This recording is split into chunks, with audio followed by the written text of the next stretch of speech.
Assalamualaikum warahmatullahi wabarakatuh. Perkenalkan, nama saya Ragi Yakti Migunani dengan NIM K7325018 dari kelas 1A. Jadi di sini saya akan menjelaskan tentang Pancasila sebagai ideologi negara. Simak video berikut ini. Apa itu ideologi? Apakah ada yang tahu?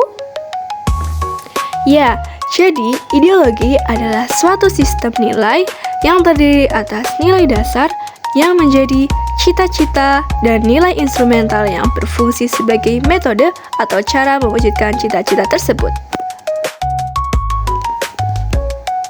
Nah, menurut Alfian 1990, kekuatan ideologi dibagi menjadi 3 dimensi. Apa saja ya? Yang pertama, dimensi realita, bahwa nilai-nilai dasar yang terkandung dalam ideologi itu secara real, berakar, dan hidup dalam masyarakat atau bangsanya, terutama karena nilai-nilai dasar tersebut bersumber dari budaya dan pengalaman sejarahnya. Kedua, dimensi idealisme, bahwa nilai-nilai dasar ideologi tersebut mengandung idealisme, bukan lambangan angan-angan yang memberi harapan tentang masa depan yang lebih baik melalui perwujudan atau pengalamannya dalam praktik kehidupan bersama mereka sehari-hari dengan berbagai dimensinya. Ketiga, dimensi fleksibilitas atau pengembangan, bahwa ideologi tersebut memiliki keluasan yang memungkinkan dan bahkan merangsang pengembangan pemikiran-pemikiran baru yang relevan tentang dirinya, tanpa menghilangkan atau mengingkari hakikat atau jati diri yang terkandung dalam nilai-nilai dasarnya. Lalu, fungsi ideologi apa saja ya? Menurut Surjanto Puspowardoyo 1990, fungsi ideologi menjadi 6.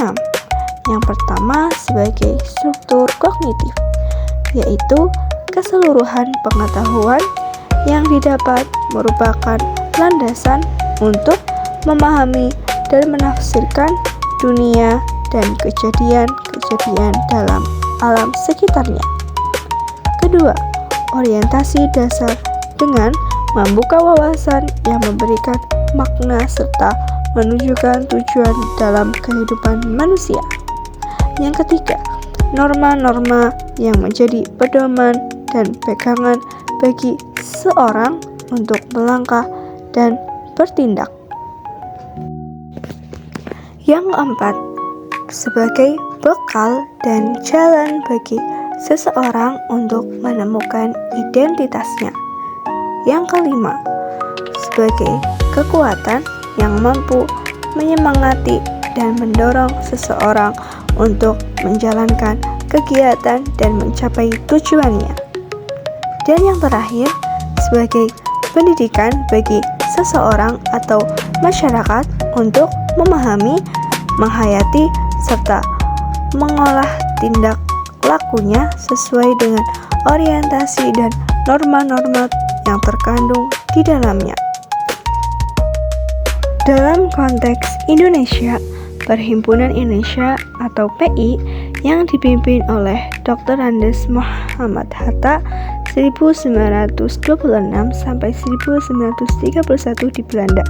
Sejak 1924 mulai merumuskan konsepsi ideologi politiknya, bahwa tujuan kemerdekaan politik haruslah didasarkan pada 4 prinsip, yaitu persatuan nasional, solidaritas, non-kooperasi, dan kemandirian atau self-help.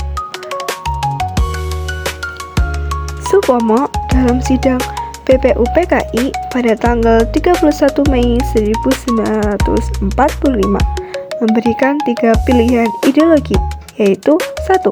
Paham individualisme, 2. Paham kolektivisme, dan ketiga, paham integralistik. Beliau dengan sangat meyakinkan menolak paham individualisme dan kolektivisme, dan menyarankan paham integralistik yang dinilai sesuai dengan semangat kekeluargaan yang berkembang di pedesaan.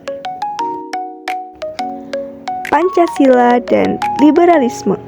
Indonesia tidak menerima liberalisme dikarenakan individualisme Barat yang mengutamakan kebebasan makhluknya. Sedangkan paham integralistik yang kita anut memandang manusia sebagai individu dan sekaligus juga makhluk sosial.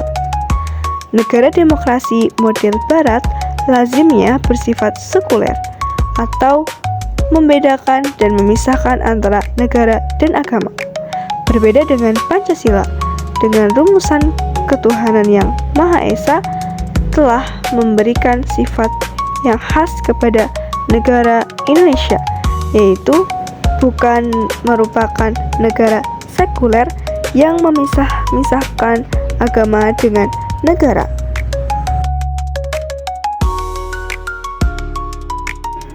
Pancasila dan komunisme.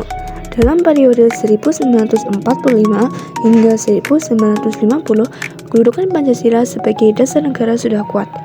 Namun, ada berbagai faktor internal dan eksternal yang memberi nuansa tersendiri terhadap kedudukan Pancasila.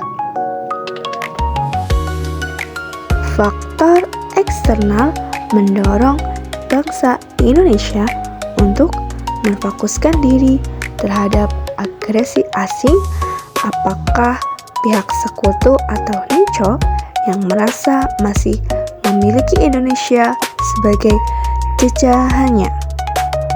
Di pihak lain, terjadi perkumpulan yang secara internal sudah merongrong Pancasila sebagai dasar negara untuk diarahkan ke ideologi tertentu, yaitu gerakan DITII yang akan mengubah Republik Indonesia menjadi negara Islam, dan pemberontakan PKI atau Partai Komunis Indonesia yang ingin mengubah Republik Indonesia menjadi negara komunis.